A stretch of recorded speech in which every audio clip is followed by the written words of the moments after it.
हम दिखाएंगे आपको 36 किला, हर खबर पर हमारी नजर। नमस्कार, मैं हूं आफ्ताब खान। अभी हम नगर पंचायत अंबागढ़ चौकी में हैं। केसर रोड में कुछ मुर्गियां मरी हुई पाई गई।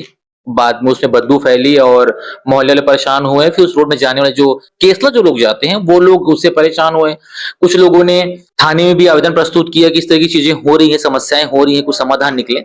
उसके बाद हमारी टीम नगर पंचायत पहुंचती है और पहुंचने के बाद हमने सीएमओ साहब से बात की। इनसे बात की, उन्होंने बताया कि कुछ लोगों ने नोटिस जारी किया है। नगर पंचायत अंबागढ़ चौकी में जो मुर्गी फार्म का संचालन कर रहे हैं उन्हें किस नियमावली के अनुसार पत्र जारी किया गया है और उस पत्र जारी करने के बाद क्या उनके द्वारा जानकारी आई है या कब जानकारी मिलेगी? सर, किस तरीके का पत्र जारी किया गया है जो कर रहे हैं उन लोगों को?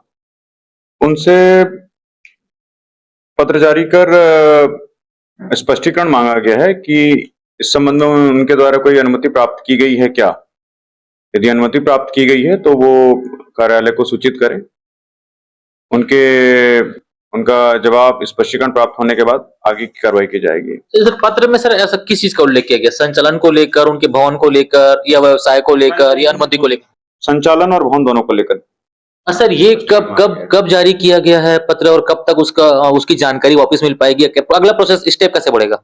सामान्यतः हम एक सप्ताह का समय मानकर चलते हैं और उसके यदि एक सप्ताह में उनका स्पष्टीकरण नहीं आया तो एक दूसरा पत्र जारी किया जाएगा और उसके बाद कार्रवाई की जाएगी। तो उसमें कार्रवाई क्या हो सकती है लगभग? चूंकि आप इस चेयर में बैठे हैं तो लगभग क्या उसमें कार्रवाई बनेगी? पेनाल्टी बनती है, कार्रवाई बनती है क्या? जन स्वास्थ्य और पब्लिक न्यूसेंस को डिस्टर्ब करने वाली चीजों पर सुसंगत प्रावधानों के अनुसार पेनाल्टी की कार्रवाई की जाती, पेनाल्टी की जब्ती की कार्रवाई की जाती है और अन्य जो भी आवश्यक कानूनी प्रावधान है उन पे विधिक चर्चा करके उस पर भी हम काम करेंगे। सर, नगर पंचायत में एक पोल्ट्री फार्म की अगर बात करें तो एक ही है, वो जो मां अंबे के नाम से जो है, सुरेश साहू जी के नाम से, वो एक लौते हैं जो पोल्ट्री फार्म का काम कर रहे हैं। बाकी कुछ लोग जो हैं वो बेचने का काम करते हैं, काट के वो मांस जो बेचने का काम करते हैं वो करते हैं। आपने जो पत्र जारी किया है वो किसको किया है?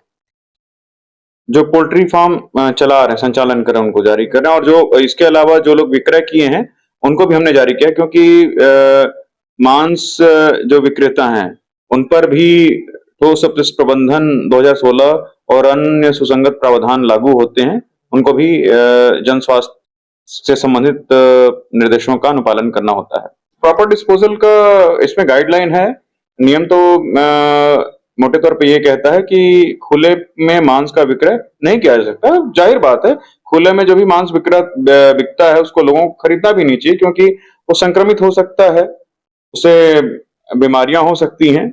लोगों को भी इस बारे में सचेत रहना चाहिए और खुले में बिकने वाले मांसों का तो क्रय करना ही नहीं चाहिए। और यदि इस नगर पंचायत में खुले में हो रहा है तो हम उनको नोटिस जारी किए हैं और आगे की कार्रवाई जो है पेनाल्टी की और सुसंगत भारतीय दंड संहिता के प्रावधान का नोट जो भी होगा उसके अनुसार जो है कार्रवाई हम प्रस्तावित करेंगे। Thank you.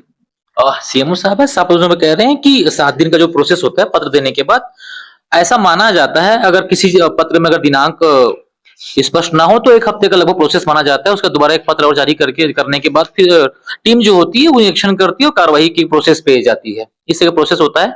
और हम ये कहना चाहेंगे कि नगर पंचायत में जैसे लोग, आम लोग जो हमको फोन के माध्यम से, व्हाट्सएप के माध्यम से जो मैसेज या संदेश भेज रहे हैं कि पोल्ट्री फार्म को लेकर जो समस्याएं हो रही हैं, लगातार बदबू की लेकर बात हो, या जो उनके जो बाद में मृत हो जाते हैं या मर जाते हैं, जो समाप्त करना होता है या कहीं फेंकना होता है, उसको लेकर जो लोग हमको मैसेज कर रहे थे उनको हम बताना चाहेंगे कि बहुत जल्द, लगभग में भी कह सकते हैं कि 1 हफ्ते से 15 दिन के बीच में नगर पंचायत की टीम काम करेगी और उचित कार्रवाई देखने को मिलेगी।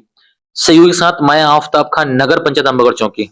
हम दिखाएंगे आपको 36 किला, हर खबर पर हमारी नजर।